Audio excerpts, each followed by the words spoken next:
हिंदी के भगीरथ साहित्यकार मुंशी प्रेमचंद विषयक कार्यक्रम के इस पहले भाग में आप सबका स्वागत है। इस कार्यक्रम में हमारा प्रयास उनके व्यक्तित्व एवं कृतित्व के बारे में जानकारी प्रदान करना है। इस कार्यक्रम को रोचक बनाने के लिए कई स्थलों पर, विशेषकर उनके आरंभिक जीवन की चर्चा के क्रम में कल्पना का सहारा भी लिया गया है। कार्यक्रम के इस भाग में मुंशी प्रेमचंद के व्यक्तित्व, तत्कालीन परिस्थितियों और उनके जीवन दर्शन की संक्षिप्त जानकारी दी गई है।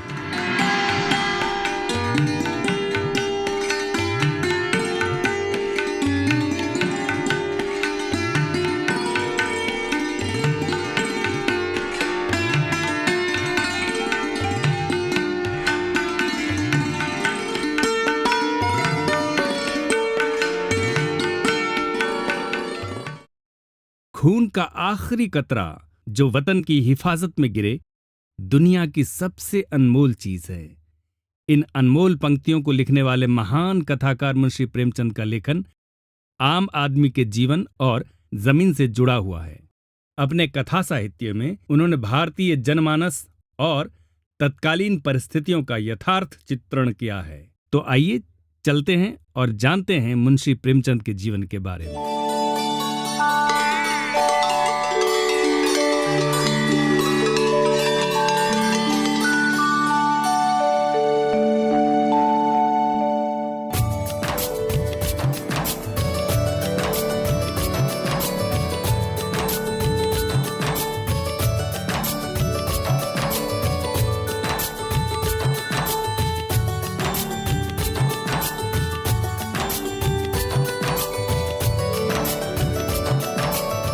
बनारस से लगभग 8 किलोमीटर दूर ये है लम्ही गांव।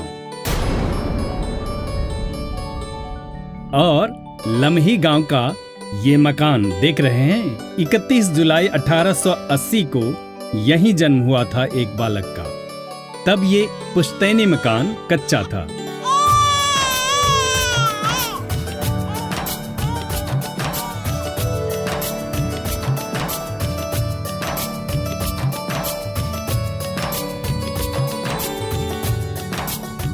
पिता मुंशी अजायबलाल श्रीवास्तव ने बालक का नाम रखा धनपत राय। प्रेमवश ताऊ ने भी नाम रख दिया नवाब राय।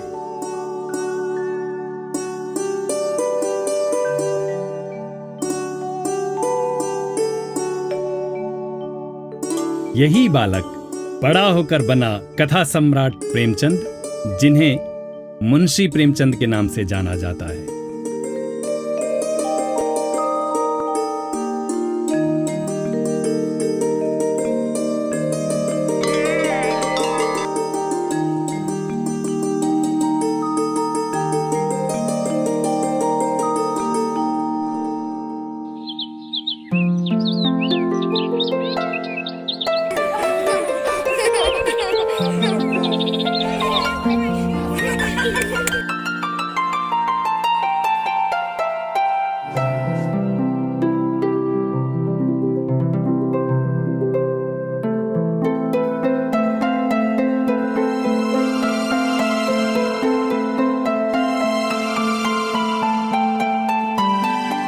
खेती के होते हुए भी गरीबी के कारण उनके पिता नौकरी करते थे। वे डाक मुंशी थे। 8 वर्ष की आयु में प्रेमचंद ने लालपुर गांव के मौलवी से उर्दू फारसी सीखनी शुरू की। इसी दौरान उनकी माता आनंदी देवी का देहांत हो गया। मां का विछोह प्रेमचंद को बहुत उदास कर देता था। 2 वर्ष बाद पिता ने दूसरा विवाह कर लिया। उन्हीं दिनों उनके पिता का तबादला गोरखपुर हो गया। गोरखपुर के मिशन स्कूल से प्रेमचंद ने 8वीं की परीक्षा पास की। विमाता से जन्मे उनके छोटे भाई, जिनका नाम महताब राय था, उनका वे बहुत ध्यान रखते थे। एक ओर अभाव, दूसरी ओर विमाता का निष्ठुर व्यवहार। प्रेमचंद घर से बाहर साथियों के साथ मिलकर खेलकूद करने, चर्चा करने और हंसने हंसाने में ही समय बिताते। मुफलिसी और घरेलू तनाव से निपटने के लिए उर्दू की किताबें पढ़ने, किस्से कहानियां लिखने का यह तरीका उन्होंने बचपन से ही अपना लिया था। पिता का तबादला जमनिया में हो जाने के कारण 9वीं कक्षा प्रेमचंद ने काशी के क्वींस कॉलेज से पास की। इसी दौरान पिता ने उनकी शादी कर दी। प्रेमचंद के पिता का तबादला लखनऊ हो गया था। कुछ ही समय बाद पिता की मृत्यु हो जाने के कारण प्रेमचंद की पढ़ाई में बाधा आ गई। सन 1899 ईस्वी में उन्होंने एंट्रेंस की परीक्षा इलाहाबाद विश्वविद्यालय से उत्तीर्ण की। ट्यूशन पढ़ाते और छोटी मोटी नौकरी करते हुए इंटर की परीक्षा उत्तीर्ण करने के बाद प्रेमचंद को 20 रुपये मासिक वेतन पर बहराइच के एक विद्यालय में मास्टर की नौकरी मिल गई। यहां से उनका तबादला प्रतापगढ़ के जिला स्कूल में हो गया। प्रतापगढ़ के जिला स्कूल में वे प्रथम सहायक अध्यापक बन गए। यहां से 2 वर्ष की छुट्टी लेकर उन्होंने इलाहाबाद के ट्रेनिंग कॉलेज से अध्यापन कार्य में प्रशिक्षण प्राप्त किया। यहीं से उनका विधिवत लेखन कार्य भी आरंभ हो गया। ये वो समय था जब देश में अंग्रेजी शासन का शोषण और दमन अपने चरम पर था। पराधीनता के विरुद्ध आवाजें उठनी शुरू हो चुकी थीं। लोग आजादी की राह तलाशने लगे थे।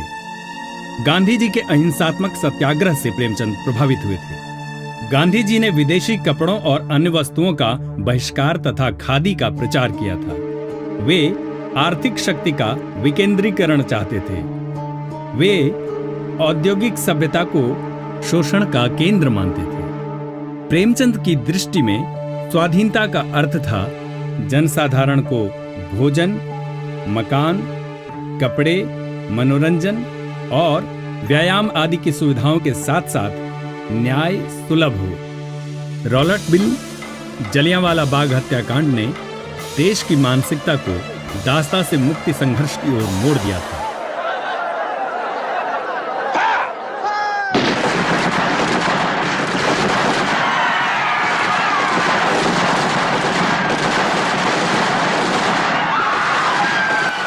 अंग्रेजों ने भारत की ग्राम्य संस्कृति को नुकसान पहुंचाया।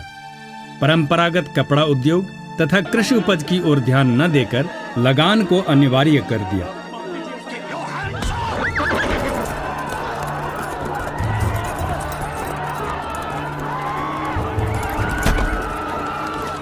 प्रथम विश्व युद्ध के कारण अंग्रेज भारतीय उद्योगों को बढ़ावा देने के लिए विवश हो गए। नए नए कल कारखाने स्थापित हुए। ऐसे में भूमिहीन किसानों ने मजदूरी के लिए नगरों की ओर पलायन शुरू कर दिया। इस पलायन से जन्मे मजदूर वर्ग का मिल मालिकों के साथ संघर्ष होने लगा। मजदूरों की हड़ताल, किसानों के आंदोलन रफ्तार पकड़ने लगे। ब्रिटिश सरकार ने इस संघर्ष को दबाने के हर संभव प्रयत्न किए।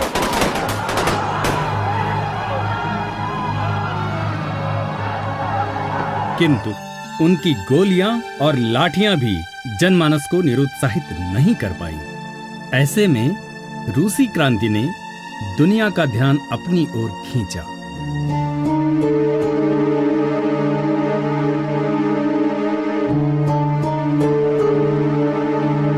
तब महाजनी सभ्यता ने किसानों का चैन से जीना मुश्किल कर दिया था। किसानों को कभी भी बेदखल कर दिया जाता था। उनका जमकर शोषण किया जाता था। उस समय अकाल और प्लेग जैसी आपदाओं से देश जूझ रहा था। हिंदू धर्म एवं समाज में बहुदेववाद, मूर्ति पूजा, झाड़ फूंक, तंत्र मंत्र, अंधविश्वास आदि का बोलबाला था। साथ ही पशु बलि, दहेज प्रथा, बाल विवाह, अनमेल विवाह और अन्य कुरीतियां भी व्याप्त थीं। ऐसे में राजा राम मोहन राय के ब्रह्म समाज, स्वामी दयानंद के आर्य समाज की स्थापना से इनका विरोध किया गया तथा विधवा विवाह और पुरुष व नारी के समान अधिकारों का खुलकर समर्थन किया गया। इन सभी परिस्थितियों ने प्रेमचंद को प्रभावित किया। समय समय पर उनके लेखन में ये परिस्थितियां और आदर्श उजागर हुए हैं। सन 1903 में नवाब राय के नाम से बनारस के साप्ताहिक पत्र आवाज़-ए-खल्क में उनका पहला उर्दू उपन्यास असरार-ए-माबिद धारावाहिक रूप में प्रकाशित हुआ। अगले ही वर्ष उन्होंने गवर्नमेंट सेंट्रल कॉलेज इलाहाबाद से जूनियर इंग्लिश टीचर्स सर्टिफिकेट तथा इलाहाबाद विश्वविद्यालय से उर्दू और हिंदी की स्पेशल वर्नाकुलर परीक्षाएं उत्तीर्ण की। 2 वर्ष की छुट्टियां पूरी होने के बाद प्रतापगढ़ में आकर उन्होंने अपना कार्यभार ग्रहण कर लिया। पत्नी के साथ निबाह न होने के कारण प्रेमचंद ने दूसरा विवाह बाल विधवा शिवरानी देवी से किया। प्रतापगढ़ से इलाहाबाद में तबादला और वहां से कानपुर के सब डिप्टी इंस्पेक्टर ऑफ स्कूल्स के रूप में सन 1907 में प्रेमचंद की पदोन्नति हो गई। यहां उन्हें 40 रुपये मासिक वेतन मिलता था, जो उन दिनों पर्याप्त सम्मानजनक वेतन माना जाता था। प्रेमचंद का पहला उर्दू कहानी संकलन सोज़े वतन 1908 में प्रकाशित हुआ। इसमें देश प्रेम पर आधारित कहानियां हैं। इसके लेखक के रूप में प्रेमचंद ने नवाब राय नाम प्रकाशित करवाया था। अंग्रेज सरकार का ध्यान सोज़े वतन छपने के बाद इस ओर गया। एक रात ड्यूटी के बाद घर पहुंचने पर प्रेमचंद को जिलाधीश का परवाना मिला कि वे तत्काल जिलाधीश कार्यालय पहुंचे। रातों रात बैलगाड़ी में बैठकर 30-40 मील दूर जाकर वे जिलाधीश से मिले।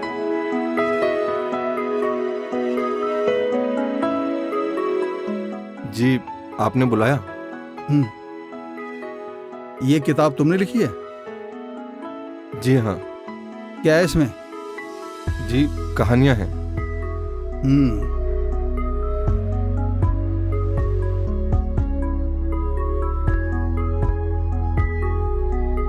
एक एक करके इन कहानियों का आशय बताएं। जी, यही मेरा वतन है नामक कहानी में देश की आजादी की खातिर अपनी मोहब्बत को भी कुर्बान करने का संदेश है। एक कहानी है दुनिया का सबसे अनमोल रतन। इसमें काले चोर का आंसू, सती दाह की राख, शहीद के खून की आखिरी बूंद में से इस बूंद को ही अनमोल रत्न माना गया।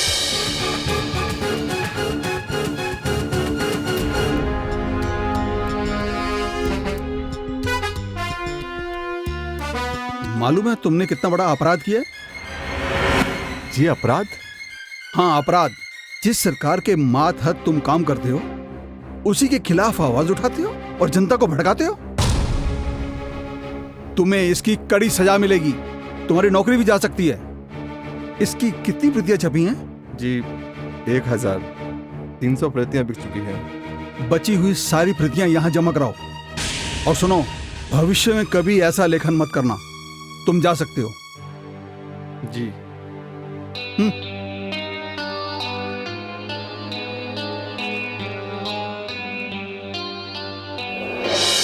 इस प्रकार सोज़े वतन को अंग्रेज सरकार ने जब्त कर लिया। सोज़े वतन को जब्त करने से ही बला नहीं टली, इसके लिए एक जांच समिति भी बना दी गई।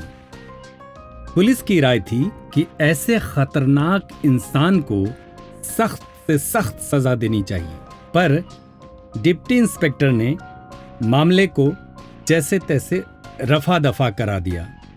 उन्हें चेतावनी दी गई कि बिना अनुमति के कभी कुछ ना लिखें।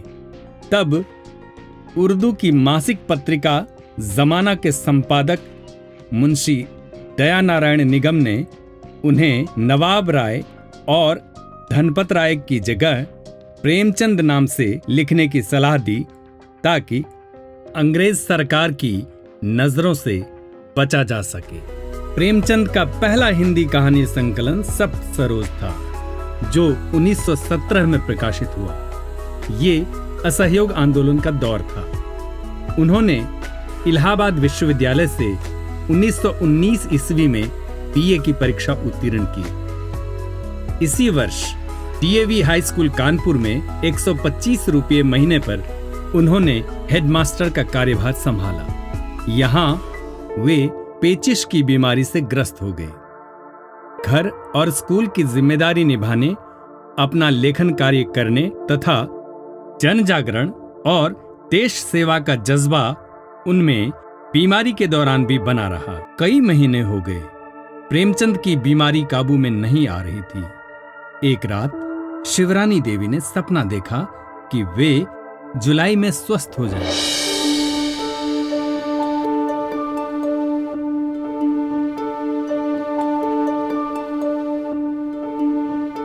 आप सो गए क्या? क्या हुआ? मैंने सपना देखा है कि आप आने वाली जुलाई को हर हाल में अच्छे हो जाएंगे। रानी, क्या तुमको मेरी याद, मेरी बीमारी की याद सोने पर भी नहीं भूलते? इसे सच मानिए, ये बात झूठी नहीं। क्यों भला? इससे पहले भी मेरे 2-4 सपने सच निकले हैं। तुम इसी तरह के सपने देखती हो? इसे लिख लीजिए। कल लिखूंगा, देखूं सच निकलता है या नहीं। मुझे तो विश्वास है, आपको भी विश्वास हो जाएगा। ठीक है, देखते हैं। देखते हैं। उन दिनों डीएवी स्कूल के प्रबंधक काशीनाथ उनकी गतिविधियों और लेखन से संतुष्ट नहीं थे। उनका व्यवहार प्रेमचंद के प्रति मानसिक रूप से पीड़ा देने वाला बनता चला गया।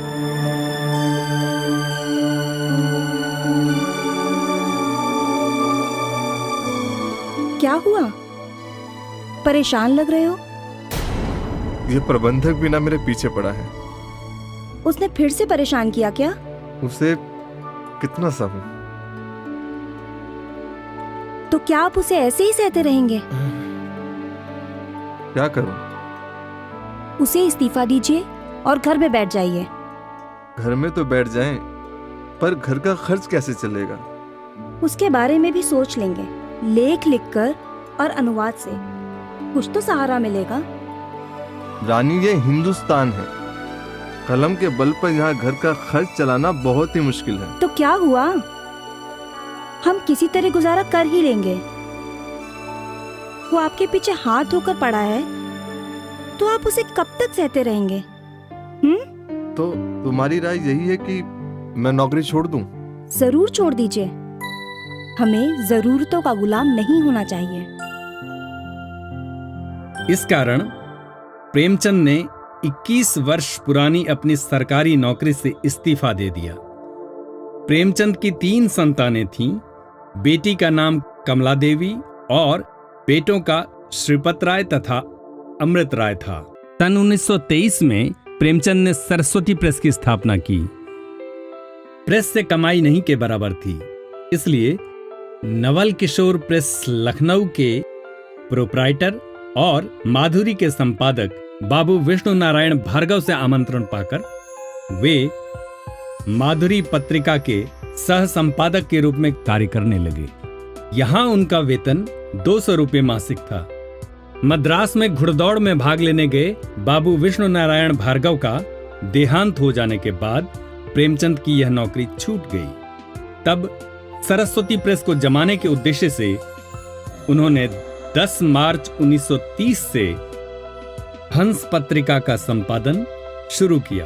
प्रेस एक्ट के कारण कुछ समय सरस्वती प्रेस और हंस पत्रिका पर प्रतिबंध भी लगा रहा। प्रेस चलती रही, परंतु घाटे की रफ्तार निरंतर बढ़ती रही। इसी वर्ष स्वराज्य आंदोलन में सक्रिय शिवरानी देवी की गिरफ्तारी हो गई। अंग्रेजी सरकार ने प्रेमचंद का एक और कहानी संकलन जब्त किया, जिसका शीर्षक था समर यात्रा। उन दिनों प्रोप्राइटर विनोद शंकर व्यास की पाक्षिक पत्रिका जागरण घाटे में चल रही थी। विनोद शंकर व्यास ने जागरण को संकट से उबारने का कार्य प्रेमचंद को सौंप दिया। 5 फरवरी 1934 को सेवा सदन पर फिल्म बनने का मुहूर्त मुंबई में हुआ। 3 महीने बाद साप्ताहिक पत्र जागरण को बंद करना पड़ा। आर्थिक तंगी से परेशान होकर प्रेमचंद ने 1934 में मुंबई जाकर फिल्म दुनिया में प्रवेश किया। अजंता सिनेटोन कंपनी में उन्होंने कहानी तथा संवाद लेखक के तौर पर कार्य आरंभ किया। इसके लिए उन्हें वार्षिक 8,000 रुपये का कॉन्ट्रैक्ट मिला। वहां पैसा तो था, किंतु साहित्य नहीं था। वहां मन न लगने के कारण प्रेमचंद अपने लेखन की दुनिया में पुनः वापस आ गए। अभावों की जिंदगी जीते हुए और अपनी पारिवारिक जिम्मेदारियों का निर्वाह करते हुए प्रेमचंद ने अपना लेखन कार्य जारी रखा। इसी बीच वे जलोदर की बीमारी से पीड़ित रहे। उन्होंने 15 उपन्यास, लगभग 300 कहानियां, 5 नाटक, 2 निबंध पुस्तकें, 5 बाल साहित्य की पुस्तकें और जीवनियां आदि लिखी हैं। हिंदी में कतिपय अनुवाद किए हैं और मर्यादा, माधुरी, हंस और जागरण जैसी पत्रिकाओं का कुशल संपादन भी किया है। प्रेमचंद को पुस्तकें पढ़ने का शौक था। ज्ञान विज्ञान के विविध विषयों की पुस्तकें अपने दोस्तों से उधार मांगकर पढ़ने में उन्हें जरा भी संकोच नहीं होता था। मुंशी दया नारायण निगम ने तो इस दिशा में उनकी भरपूर मदद की। नित नया जानने की जिज्ञासा उनमें बनी रहती थी। जिन दिनों उन्हें मुंबई से फिल्मी दुनिया में काम करने का बुलावा आ रहा था, उन दिनों उन्होंने अपने एक दो मित्रों से ऐसी पुस्तकें पढ़ने की जिज्ञासा प्रकट की थी जिनमें सिनेमा लेखन की जानकारी बताई गई हो। इससे पता चलता है कि प्रेमचंद किसी काम को करने से पहले उसके बारे में जान लेना, उसे समझ लेना चाहते थे। पुस्तकें पढ़ने का जुनून उनमें इस कदर छाया हुआ था कि जीवन के अंतिम दिनों में जब वे बहुत बीमार रहने लगे थे, तब वे पुस्तकें किसी से पढ़वाते और लेटे लेटे सुनते रहते। प्रेमचंद ने अंग्रेजी भाषा में अनुदित रूसी, फ्रेंच आदि विदेशी भाषाओं के साहित्य के साथ साथ उर्दू और हिंदी में उपलब्ध बहुत सारी पुस्तकों का अध्ययन किया था। इन्हीं दिनों लंदन में प्रवासी भारतीयों ने भारत में व्याप्त गरीबी और शोषण के खिलाफ आवाज उठाई, जिसका असर भारतीय साहित्यकारों पर भी पड़ा। इस गरीबी और शोषण के खिलाफ हमें कुछ करना चाहिए। अरे हम तो भाई लेखक हैं, हम कर ही क्या सकते हैं। लेखक है तो लिखो, लिखकर ही इन हालातों का विरोध करें। कुछ पता है, गरीबी और शोषण के खिलाफ हमारे कुछ प्रवासी भारतीयों ने लंदन में भारतीय प्रगतिशील लेखक संघ बना लिया है भैया, लंदन में? हाँ। और नहीं तो क्या। भला आपको ये खबर कहाँ से मिल गई बाकेलाल जी? अरे भाई, प्रेमचंद जी ने अपनी हंस पत्रिका में ये खबर छापी थी। हाँ, और इस खबर की उन्होंने न केवल प्रशंसा की थी बल्कि विश्वास भी जताया था कि अगर ये सभा अपने इस नए मार्ग पर जमी रहे तो साहित्य में नवयुग का उदय होगा। और हाँ, उसी की देखा देखी तो यहाँ भी प्रगतिशील लेखक संघ बन गया है। सुना है इसका पहला अधिवेशन लखनऊ में होने वाला है। आपने बिल्कुल ठीक सुना है। और जानते हैं, ये अधिवेशन मुंशी प्रेमचंद जी की अध्यक्षता में ही संपन्न होगा। है भैया, मुंशी प्रेमचंद की अध्यक्षता में? और नहीं तो क्या। तब तो हम भी जाएंगे इस अधिवेशन में। कब होगा ये अधिवेशन? ये परसों 11 बजे रामलीला मैदान में होगा। प्रगतिशील लेखक संघ, ये नाम ही मेरे विचार से गलत है। साहित्यकार या कलाकार स्वभावतः प्रगतिशील होता है। अगर ये उसका स्वभाव ना होता तो शायद वो साहित्यकार ही ना होता। उसे अपने अंदर भी एक कमी महसूस होती है और बाहर भी एक कमी महसूस होती है। उस कमी को पूरा करने के लिए उसकी आत्मा बेचैन रहती है। अपनी कल्पना में व्यक्ति और समाज को सुख और स्वच्छंदता की जिस अवस्था में देखना चाहता है वो उसे दिखाई नहीं देती। इसीलिए वर्तमान मानसिक सामाजिक अवस्थाओं से उसका दिल कुढ़ता रहता है। वो इन अप्रिय घटनाओं का अंत कर देना चाहता है जिससे ये दुनिया जीने और मरने के लिए इससे अच्छा स्थान हो जाए। भारत की हर एक भाषा में इस विचार के बीज प्रकृति और परिस्थिति ने पहले से बो रखे हैं। जगह जगह उसके आंखों भी निकलने लगे हैं। उसको सींचना और उसके लक्ष्य को पुश करना हमारा मुख्य उद्देश्य है। हमारा मुख्य कर्तव्य है अपने लेखन से जनता में चेतना, गति, क्रियाशीलता और एकता उत्पन्न करना। उन तमाम अवरोधों का और प्रवृत्तियों का विरोध करना जो जड़ता, प्रतिक्रिया और निरुत्साह उत्पन्न करती है। ये सब तभी संभव है जब हम चेतन रूप से देश के स्वाधीनता संघर्ष और देश की जनता की अपनी स्थिति को सुधारने के आंदोलन में भाग लें। इसके लिए मानव प्रेम, स्वतंत्रता की इच्छा और जनतंत्रवाद के आंदोलन का सक्रिय हिस्सा बने। मुंशी प्रेमचंद के अनुसार साहित्यकार देशभक्ति और राजनीति के पीछे चलने वाली सच्चाई नहीं, बल्कि उनके आगे मशाल दिखाती हुई चलने वाली सच्चाई है। और कला का उद्देश्य सौंदर्य और आनंद के साथ ही उपयोगिता से भी जुड़ा है। प्रेमचंद की दृष्टि में प्रत्येक परिवार एवं व्यक्ति को अपनी अपनी सामर्थ्य के अनुसार समाज एवं राष्ट्र की सेवा करनी चाहिए। अपने बारे में प्रेमचंद ने लिखा है, मेरा जीवन सपाट समतल मैदान है जिसमें कहीं कहीं गड्ढे तो हैं, मगर टीलों, पर्वतों, घने जंगलों, गहरी घाटियों और खंडहर का कोई स्थान नहीं है। जो सज्जन पहाड़ियों की सैर के शौकीन हैं, उन्हें तो यहाँ निराशा ही होगी। हंस पत्रिका के जून जुलाई 1936 के अंक में सेठ गोविंद दास का एक नाटक छपा था, विचार स्वातंत्र्य। इसमें त्रिभुवन दास नामक पात्र को अंग्रेजी दास्ता के खिलाफ दिखाया गया है, जबकि उसके पिता अंग्रेजों की जी हुजूरी करते हैं। इस नाटक को सरकार विरोधी मानते हुए हंस प्रकाशन के प्रबंधन से 1000 रुपये की जमानत राशि मांगी गई। प्रेमचंद ने 1000 रुपये के पोस्टल कैश सर्टिफिकेट सरकारी खजाने में जमा किए, तब जाकर हंस पत्रिका के पुनर्प्रकाशन की अनुमति मिली। इधर सरस्वती प्रेस के कामगारों को 3 महीने से वेतन नहीं मिला था, उन्होंने हड़ताल कर दी। दूसरी ओर प्रेमचंद का स्वास्थ्य निरंतर गिरता रहा, किंतु उनकी गतिविधियां जारी रहीं। अंतिम दिनों में हालत इतनी बिगड़ी कि खून की उल्टियां होने लगी। आप चिंता क्यों करते हैं? आप बिल्कुल ठीक हो जाएंगे, बहुत जल्दी ठीक हो जाएंगे।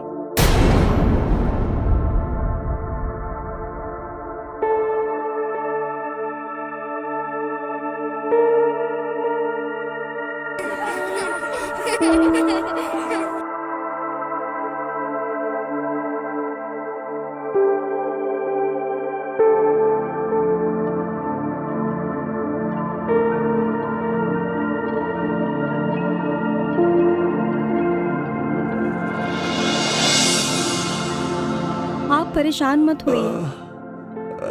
रानी,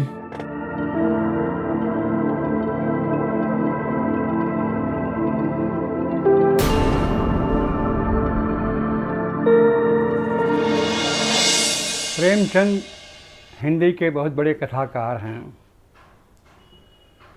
उनकी महत्ता दोहरी है। प्रेमचंद से पहले भी कहानियाँ लिखी गई थीं, उपन्यास लिखे गए थे, लेकिन सही मायने में यथार्थ को लेकर कथा साहित्य लिखने वाले प्रेमचंद ही हैं। उनकी महत्ता दोहरी इस माने में है कि उन्होंने यथार्थवादी कथा साहित्य का सूत्रपात किया, दूसरी एक कहानी को और उपन्यास को शिखर तक पहुंचा दिया। वे प्रेमचंद जी कथाकार, कथा के सम्राट कहलाए। प्रेमचंद के बाद बहुत से कथाकार आए, उनका महत्व रहा। उन्होंने अपने समय में कथा साहित्य को नई दीप्तियाँ दी, लेकिन प्रेमचंद आज तक प्रासंगिक बने हुए हैं।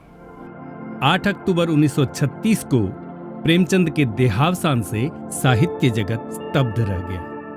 प्रेमचंद की पत्नी शिवरानी देवी ने प्रेमचंद घर में और उनके बेटे अमृत राय ने कलम का सिपाही नाम से उनकी जीवनी लिखकर उनके संघर्ष भरे जीवन को उजागर किया है। प्रेमचंद के बारे में जिन भारतीय विद्वानों ने शोध कार्य किए हैं, उनमें डॉक्टर कमल किशोर गोयनका द्वारा किया गया प्रेमचंद के साहित्य का संकलन सर्वाधिक प्रामाणिक है। उनका प्रेमचंद विश्वकोश अध्ययन के लिए एक महत्वपूर्ण ग्रंथ है। प्रेमचंद के रोम रोम में गांव का शांत जीवन बसता था। हिंदी के भगीरथ साहित्यकार मुंशी प्रेमचंद विषय कार्यक्रम के दूसरे भाग में महान कथा सम्राट मुंशी प्रेमचंद के कृतित्व और भारत एवं विदेश में उनके साहित्यिक महत्व को रेखांकित किया जाएगा। इस कार्यक्रम में शामिल होने के लिए आप सबका धन्यवाद। नमस्कार।